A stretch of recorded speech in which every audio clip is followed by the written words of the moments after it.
अगर तावीजों के साथ दूसरे को अपने काबू में कर लिया जाता, हम ना काबू में कर ले अमेरिका के प्रधानमंत्री को। जो इसमें घुस गया तावीज गंडे के चक्कर में, जिसको वहम पड़ गया कि मेरे ऊपर जादू हो गया, मेरे पर टूना हो गया, मेरे घर के अंदर ये आ गया, मेरे घर में वो आ गया, हर काम नाकामी हमारी है, फोड़ रहे हैं भूतों के ऊपर।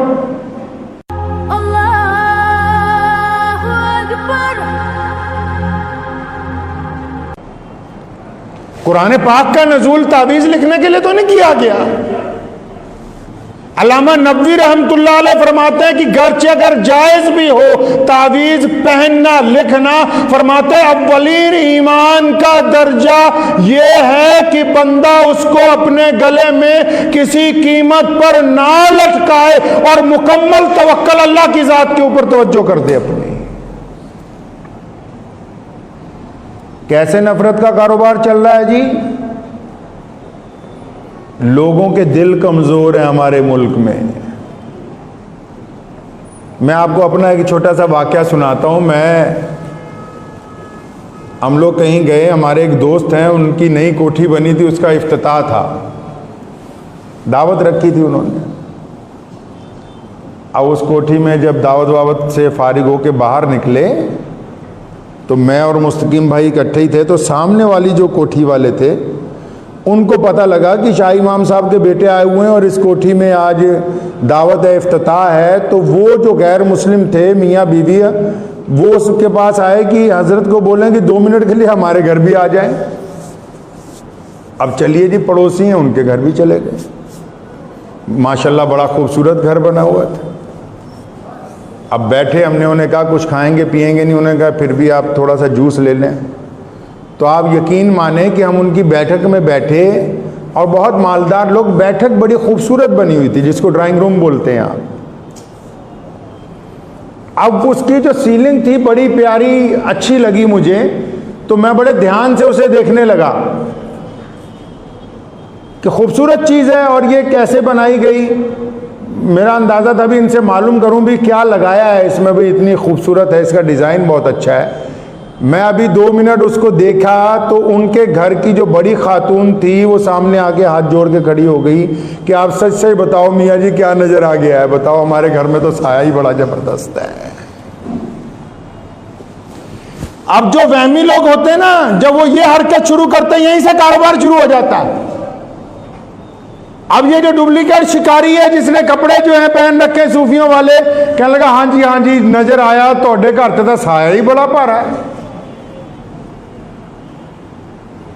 आप अंदाजा लगाएं 21वीं सदी में जी रहे हैं। ये पता है कि मोबाइल बिना सिम डाले हुए नेटवर्क नहीं पकड़ेगा, फिर भी घोड़े की नाल और हंडिया अपने घर के बाहर लटका रखी है कि ये आफतें रोक देंगी। ऐसी कोई भी चीज किसी के ऊपर आने वाली आफत को नहीं रोक सकती। अगर तावीजों के साथ दूसरे को अपने काबू में कर लिया जाता, हम ना काबू में कर ले अमेरिका के प्रधानमंत्री को। हैं जी? बैतुल्लाह में रोजाना दुआ होती है पूरे फलस्तीन के लिए, और फिर क्या करते हैं? जो आता है तावीज लेने, नफरत कैसे फैला देते हैं कि अच्छा तुम्हारे घर में ए के साथ किस किस का नाम पड़ता है। उसने कहा जी मेरे फलां चाचे का लड़का, उसका नाम ए से एहसान है जी, फलां है जी, उसका नाम अनिल है जी, फलां है जी, उसका नाम ये है जी, अच्छा ठीक है। एच से कितने लोगों का नाम है? उसका जी फलां फलां का नाम है, ठीक है, अच्छा तो फलां। तो उनको अपने 500 रुपये खड़े करने के लिए हम बता देते हैं कि फलां जो लफ्ज का आदमी है वो बंदा तुम्हारे ऊपर कुछ करवा रहा है। अब अंदाजा लगाएं कि 500 रुपए कमाने के लिए इन 2 बंदों के दिलों के अंदर नफरत पैदा कर दी। 2 बंदों के दिलों में नफरत पैदा कर दी। वो फिर आता है दोबारा के जी बार बार। आपको पता है ये जो छिपकलियां दीवारों पर फिरती हैं, अगर आप कभी जाएंगे जानवरों के डॉक्टर के पास, तो ये जब छिपकली प्रेग्नेंट होती है तो ये खून की पिचकारियां मारती है। अब जितनों के कपड़ों पे खून के छिट्टे पड़ गए, वो सुबह ही किसी बाबे के पास पहुंच जाता है, बाबा जी छिट्टे पड़े हुए हैं। हाँ तेरे घर का तो हालात खराब है भाई, तू टाइम ते ही आ गया, नहीं तो काम निपटन वाला ही सी तेरा। बस घर में आप कोई गोश्त लेके आए, लिफाफा लाए सालन, अब ला के कुर्सी पे रख दिया, टेबल पे रख दिया, अब वो खून वहाँ लग गया, वो उठा के किचन में चला गया, किसी का रुपट्टा वहाँ पर रखा गया, किसी के कपड़े रखे गए, अब उस पर लग गए हैं जी दाग खून के, जी मामला ख़राब हो गया, अब इस घर की तबाही तैयार है जी। बस कई तो ऐसे मिलेंगे आपको कहेंगे बस आज तू टाइम ते आ गए, अगर 1 घंटा और लेट हो जाता काम तो मुक गया सीगा जी। बस अच्छे अच्छे लोग बाबे बने हुए हैं जो बेले हैं, जो कहते हैं उनको पता काम ही यही है, इसके अलावा अच्छा काम ही कोई नहीं। और आपको एक तजर्बे की मैं बात बताता हूं, आप कभी देखिएगा इसको जाके, वो भी सुने जो इसका कारोबार करते हैं, जो लोग इस तरीके के साथ दौलत कमाते हैं, और जो बेवकूफ बन रहा है वो तो अलग बन ही रहा है, वो सारी जिंदगी इस झगड़े में से निकलेगा नहीं। जो इसमें घुस गया तावीज गंडे के चक्कर में, जिसको वहम पड़ गया कि मेरे ऊपर जादू हो गया, मेरे पर टूना हो गया, मेरे घर के अंदर ये आ गया, मेरे घर में वो आ गया, हर काम नाकामी हमारी है, फोड़ रहे हैं भूतों के ऊपर। ये तो वो काम हो गया जिस तरह बैंक में डकैती पड़ती है तो दूसरे दिन अखबार में आता है 50 करोड़ चोरी हो गए, तो चोर भी देखते हैं कि भाई निकले तो 2 थे, ये 48 लगता है, बाकी महकमे वालों ने बना लिया कि अब ये खा जाएंगे। वही काम आप अंदाजा लगाएं, अगर इस काम के अंदर जो पड़ गया बंदा ना, जिसको इस बात का वहम हो गया कि मैं तवीज लेने हैं, उसने जगह जगह जाना ही, और फिर उसकी जिंदगी, और जो गुमराही में पड़ गया अल्लाह नहीं चाहते उसे निकालना, वो खुद नहीं ना बदलना चाहता अपने आप को। और मुसलमानों ने, कईयों ने तो ठेका ले लिया है। याद रखें वो मुसलमान जो ऐसे इलाकों में रहते हैं कि जहां मुसलमानों की तादाद कम है, अगर वो रेडी चला रहे हैं, अगर रिक्शा चला रहे हैं और इधर उधर जा रहे हैं, और कोई उनको कहता कि जनाब कुछ कर दो, कुछ दम कर दो, ये कर दो, और इस कारोबार के अंदर लग गए, पैसे कमा रहे, आने वाली नस्लें मुतासिर हो जाएंगी तुम्हारी। देख लो जितने तावीज़ गंडे करते हैं, या तो उनका कोई बच्चा बीमार होगा या खानदान में कोई बीमार होगा, और सारों का दिमाग ही खराब होगा, सही नहीं मिलेगा। आप लिख के ले जाइए आप मेरी ये बात।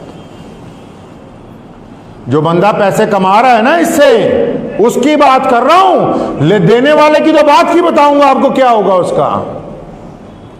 अगर मैं ये धंधा पकड़ लूं, अभी मैं ऐलान करूं, शाही इमाम साहब तावीज देंगे सुबह से, आप यकीन माने 200 आदमी रोज आ जाएंगे, ऐसे भी रोज 20 वापस करने पड़ते हैं यहां से। लेकिन जो बंदा उसके पैसे अपनी औलाद पर खर्च करता है, अपने घर के ऊपर खर्च करता है, अब जो पैसा ही आया हो दीन को बेचने के बाद, और दीन प्रॉपर्टी किसकी है जी? अल्लाह की है और रसूलुल्लाह की है। और जो अल्लाह ताला की प्रॉपर्टी में, अल्लाह ताला की जायदाद में घपला करना चाहता है, उसको हजम नहीं हो सकता है वो माल। ये माल नहीं हजम होने वाला, ये निकलना ही निकलना है हर हालत के अंदर। कुरान पाक में तो कहीं नहीं कहा गया कि आप लोगों को बुलाओ, उनको दम करके दो, उनको पानी पड़ के दो, उनको ये कर दो। आप उनके अकायद के साथ खिलवाड़ करके अपना घर चलाना चाहते हैं, चलेगा नहीं। बदतरीन असरात मुरत्तिब होंगे, आप अंदाजा नहीं लगा सकते उसके नुकसानात का। मुझे याद है बचपन से, अल्हम्दुलिल्लाह हमारे ख़ानदान को यहाँ 300 साल हो गए। मेरे जद्दे अमजद हज़रत मौलाना शाह अब्दुल कादिर साहब लुधियानवी रहमतुल्लाह अलैह, और फिर उनके साहबजादे हज़रत मौलाना शाह मोहम्मद साहब लुधियानवी रहमतुल्लाह अलैह, फिर उनके साहबजादे हज़रत मौलाना मुफ्ती मोहम्मद ज़करिया साहब रहमतुल्लाह अलैह, फिर उनके साहबजादे रईसुल अहरार हज़रत मौलाना हबीबुर रहमान लुधियानवी रहमतुल्लाह अलैह, फिर उनके साहबजादे मेरे दादा मुफ्ती आज़म मौलाना मोहम्मद अहमद रहमानी रहमतुल्लाह अलैह, और मेरे वालिद मोहतरम हज़रत मौलाना हबीबुर रहमान साहब सानी मद्दज़िल्लु अलैह। आज तक किसी को तावीज़ दिया ही नहीं।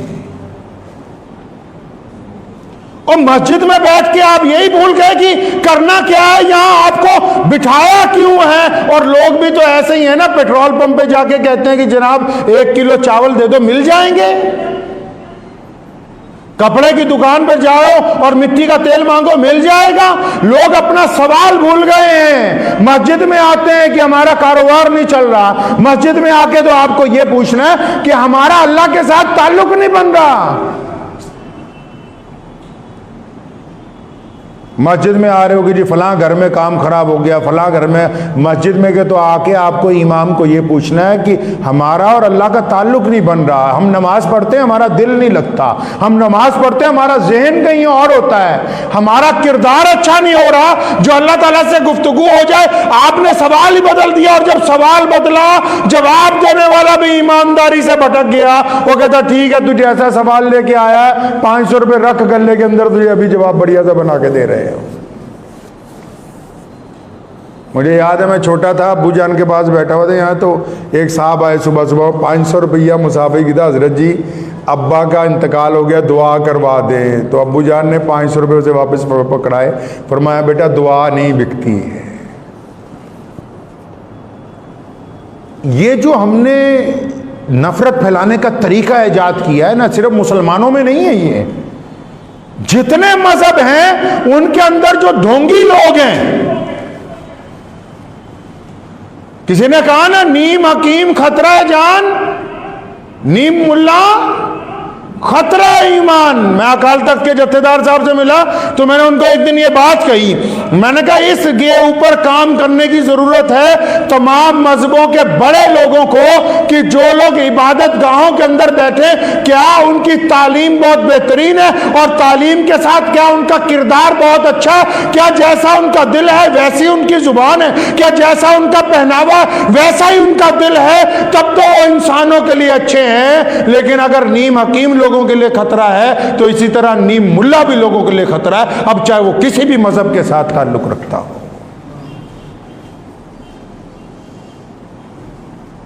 वहम के मरीज हो गए हमारे यहां, हमारे देश में तो वैसे भी किसी को थोड़ा सा डरा दो, लोग भज्जे फिर दे कि अच्छा ऐसे करेंगे जी, वैसे करेंगे जी। अल्लाह के बंदो, पहली बात तो ये कि 90% लोग जो हैं ना उन पर जादू होता है ना टूना होता है। पहली बात तो ये पल्ले बांध लो अपने पास। जादू बरहक है, कुरान पाक ने उसका इलाज बताया है, लेकिन आप अंदाजा तो लगाएं जिसका इलाज करना है जी, अब वो बंदा कहे जी मैंने दवाई नहीं खानी, बंदा कहे मैं दवाई नहीं खाऊंगा, बस डॉक्टर साहब दवाई लिफाफे में डाल दो, घर में जाके लटका लेंगे। डॉक्टर कहूंगा ये महाबेवकूफ आदमी है कि ये कह रहा दवाई लटका लूंगा घर में जाके।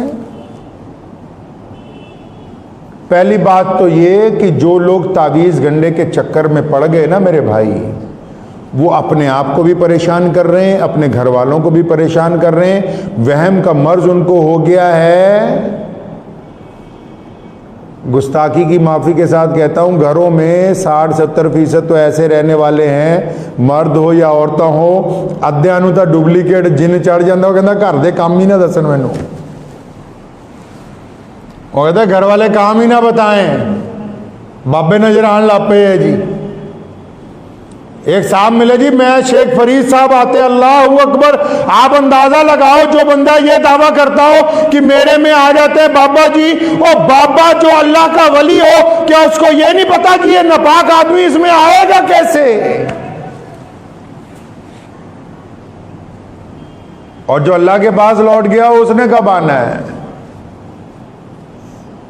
कुरान पाक में जिक्र है जादू का, और इलाज भी कुरान पाक में रसूलुल्लाह सल्लल्लाहु अलैहि वसल्लम ने हमें बता दिया। अब ये सुन लो बात, बिल्कुल वही मैं बार बार कह रहा हूं कि दवाई खुद खानी होगी। डॉक्टर अगर आपको बोले, कोई बाबा कह दे जी घर जाके आ लटका दो, किला ठोक दो जी, 50,000 का सामान ले आओ जी, ये जलाएंगे जी, वो जलाएंगे जी, अल्लाह अकबर। सबसे पहले लिखा है मुहद्दिसीन ने कि अपने दिल को पहले पाक करना होगा कि नफ़े और नुकसान का मालिक कौन है? अल्लाह है। और फिर सही बुखारी की हदीस है, प्यारे रसूल सल्लल्लाहु अलैहि वसल्लम ने फरमाया कि जिस घर में सूरे बकरा पड़ी जाती हो, जिस घर में सूरे बकरा पड़ी जाती हो, उस घर में कोई जादू का असर नहीं हो सकता। हुण कई कहते सूरे बकरा ना पढ़नी पड़े, खुद अपनी जुबान से ना कुरान पढ़ना पड़े, दे दो लटका लो, तो फिर लटकाने से होने को वाला कुछ नहीं है। डॉक्टरों के पास जाना छोड़ देना, घर में ही रहा करें। बच्चों को बोले दवाई लेके बाहर दरख्त पे लटका दो भाई। रसूलुल्लाह सल्लल्लाहु अलैहि वसल्लम पर जब जादू किया गया तो कुरान पाक की आखिरी 2 सूरतें जो हैं, आखिरी 2 सूरतें जो हैं वो नाजिल ही इसीलिए हुई, आप पढ़िए, आपका मसला हल है। और जो लोग कुरान पाक पढ़ने के बावजूद भी इस मसले में से नहीं निकल रहे हैं तो फिर वो बदपरहेजी कर रहे हैं। क्या कर रहे हैं जी? अब एक बंदा शुगर की दवाई खा रहा है, बार बार चेक करता है शुगर हाई आ रही, दवाई सुबह दोपहर शाम खा रहा है। अरे दवाई सुबह दोपहर शाम खा रहे हो, फिर भी वो अपने मुकाम पर नहीं आ रही, क्यों? पता लगा जी दवाई भी खाता है, रसगुल्ले भी खाता है, दवाई भी खाता है, बर्फी भी खा रहा है, दवाई भी चल रही है, जलेबियां भी। अब डॉक्टर कहेगा कि भाई जब तुम परहेज ही नहीं कर रहे तो फिर दवाई का तो असर नहीं होने वाला। तो अगर जादू हट ही नहीं रहा, टूना हट ही नहीं रहा, तो इसका मतलब आप जाती जिंदगी में अभी अपने गुनाहों से परहेज नहीं कर रहे हैं। आपको इलाज के साथ परहेज तो करना था, झूठ बोलने से। इलाज के साथ उन लोगों की नफरत तो दिलों से निकालनी थी जो अल्लाह और उसके रसूल का हुक्म है। इलाज के साथ जो रिस्क खा रहे हैं उसका जरिया भी तो हलाल बनाना था। अब हराम कमाई के साथ हलाल काम करने चले हैं तो कीचड़ के साथ अगर कीचड़ को धोएंगे तो सारी जिंदगी चेहरे से कोई भी सफाई होने वाली नहीं है। अगर ये आयतें असर नहीं कर रही तो इसका मतलब मरीज बदपरहेजी कर रहा है। मरीज अपने पास से कुरान पाक की आयतें जुबान से नहीं पढ़ता और पढ़ता है तो फिर उसके कारनामे इतने नापाक हैं कि उन आयात का असर नहीं हो रहा। वरना अगर इन आयात को किसी पहाड़ पर नाजिल कर दिया जाए तो वो रेजा रेजा हो जाए, उनमें इतनी अल्लाह ने ताकत रखी हुई, उसका असर नहीं हो रहा। अब कई गैर मुस्लिम दोस्त पूछते हैं कि जी हम तो कुरान शरीफ पढ़ते नहीं, हमें पढ़ना नहीं आता, हम जादू टूने के अंदर फंस गए हैं।